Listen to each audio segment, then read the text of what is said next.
let's talk a little bit about Vatican II. That's another thing that's caused you some troubles, just as far as criticisms. Like, would you? Okay, I mean, the problem with Vatican II, we could spend the next 6 hours talking about Vatican II and its impacts, and we wouldn't even scratch the surface.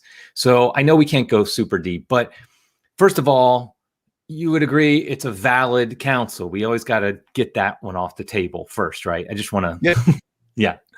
It's a valid council called by a pope. It happened. Historical fact. Right, exactly. Almost all the bishops of planet Earth were involved somehow. Right. So valid council. Okay. So now, I mean, I've made my views. I just had an article this week about Vatican II, a crisis, where I talked about that. My view is we kind of need to move beyond it. It's just not really that applicable to today's Catholic Church. I just think we're 50 years beyond, and that's not a lot in church time, but I think Vatican II was very 1960s-ish, I guess is the best way to put it. And we don't live in that time frame anymore. The things the Council Fathers were thinking about then don't really apply anymore. But would you go further than I think I go? Because I have not been willing to ever say it has heretical things in it. I have said that Vatican II documents, the emphasis can easily lead people to heresy. The ambiguities can easily lead people to heresy, and that's very problematic. But would you go farther? And because I know some people who I respect very highly who would say, yeah, no, there's actually heresies in there. Would you say there are actual heresies in the documents, in the plain reading of the documents? It's hard to say. I mean, like I said, at one point I was probably the foremost trad defender of Vatican II. I really tried hard from 2010 and 2015 to make that fit. So, you can find all kinds of articles and videos of me talking about that. And a lot of people who are critical of me bring those back and say, yeah, but you used to say this. I said, yeah, I know I used to say that. I think the problem I saw moving into 2017 is Pope Francis, in making applications, is appealing to readings of Vatican II that we rejected in the hermeneutic of continuity. Let me explain what that means. So the hermeneutic of continuity is the idea that you can read every line, jot and tittle, word, theology, everything in Vatican II. You can read it in continuity with all the previous popes, magisterial documents, councils, fathers, saints, Thomas Aquinas, everything. What we can do is, for example, when it talks about Muslims worshiping God, what we can do is we can go back and we can say, well, we're not really talking about the Trinity and we're bracketing the incarnation. We're just saying that they're monotheists, and we all agree that they're monotheists, and that they're trying to, this is what I used to say, they're trying to orient their worship and adoration to a monotheistic God who has something to do with Abraham. That's all we're trying to say. And really, that's just their claim. We're not even saying that they're accurate. I used to use the example of, it's like they have a bow and arrow and they're aiming it at a target that's like 5 miles away. Yeah, they're shooting at the target, but it never reaches the target because it's a little kid bow and arrow. Yeah, they don't have the they don't have the sacrament. They don't have the sniper rifle, which would be baptism, the Eucharist, right? The saints, the papacy, and all that. So that's the kind of thing I used to say. But then when you see something like the Pachamama, they're like, yeah, but Nostra Aetate, Vatican II, we can do this now. And you realize that the heretical things being done by people in Rome, that they're actually appealing against the hermeneutic of continuity. And that sort of, I think, caused my defense to fall and say, this is a problem.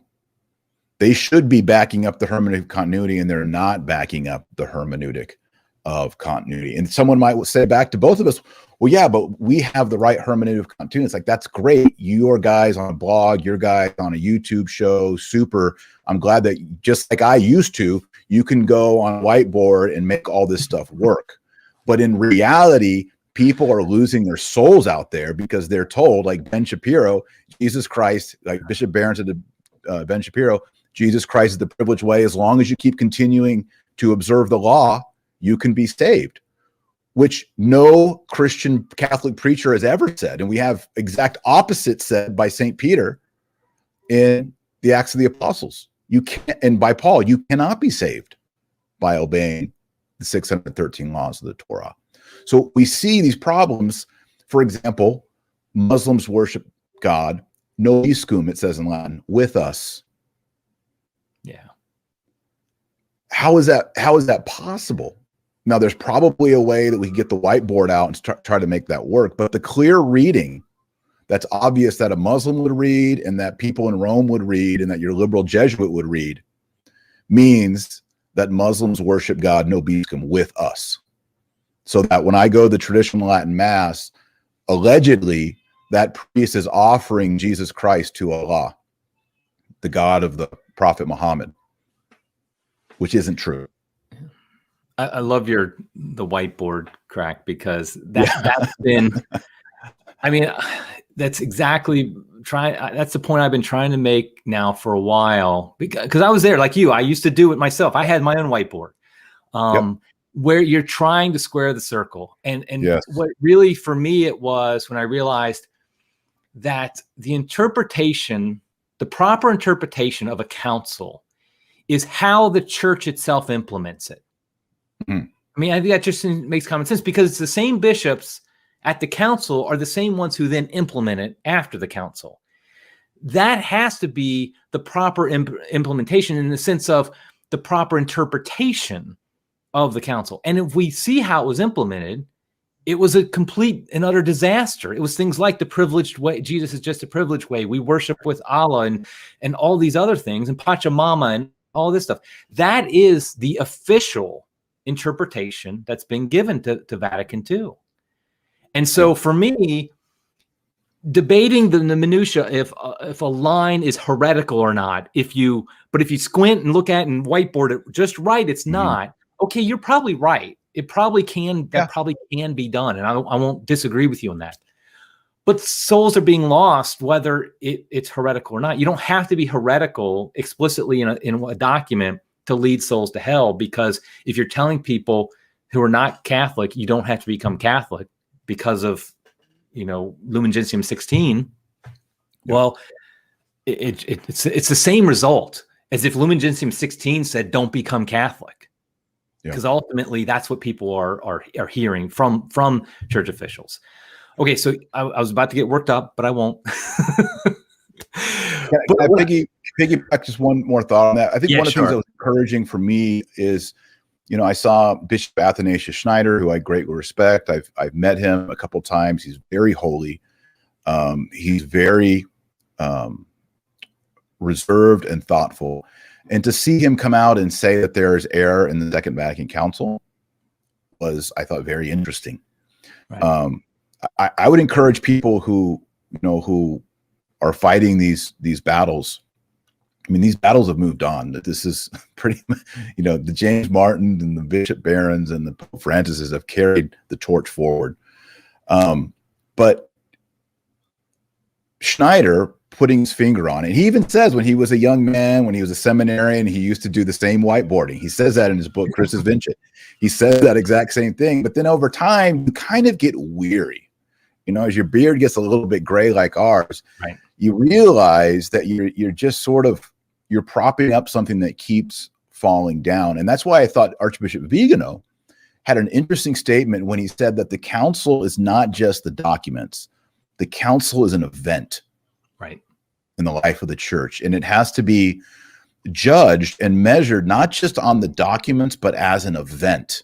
And I never heard that said before, but it resonated with me because, and it's kind of like your article that you just put out this past week about moving on from Vatican II. Right. The event that it is, it's not just documents on paper, has been a failure, has been, I think, net. You take all the good and all the bad and you net it. It's been negative. And when you look across the board on religious vocations, baptisms, we've done all the stats before. It's been a negative thing. So instead of going back and fiddling with it and whiteboarding it and making it try to work, I think what you said in your recent article is, okay, it's time to move on. And there's there's been councils in the past that were disappointing and failures. It was which Lateran council was it? Right 5. before Luther. Yeah, Lateran 5. Yeah. A dud. Yeah. A dud council. And so are we just going to spend the next 100 years propping that dud council up and trying to make it fight Luther? Right. No. What did they do? They had the Council of Trent. Not a dud. Yeah, definitely not a dud. Nuclear explosion. Not right, a dud. exactly. Nuclear explosion. So it's kind of the same thing. Like, it's councils also have their own time. For example, all the canons at the Council of Nicaea I are not all in force right now. Some of them have been superseded. Right. We don't follow them. Same thing with canons in Constantinople too. There are canons in these councils that have been superseded because they applied to a time. And people have noted Vatican II doesn't even have canons in it. It's the first council ever to not have canons. It has no anathemas. It is a unique thing, and it's a dud. Yeah. So I like your article and I like your suggestion. I mean, there's a number of ways to do this. I think Schneider kind of has the line item veto. Like, let's go through. Right.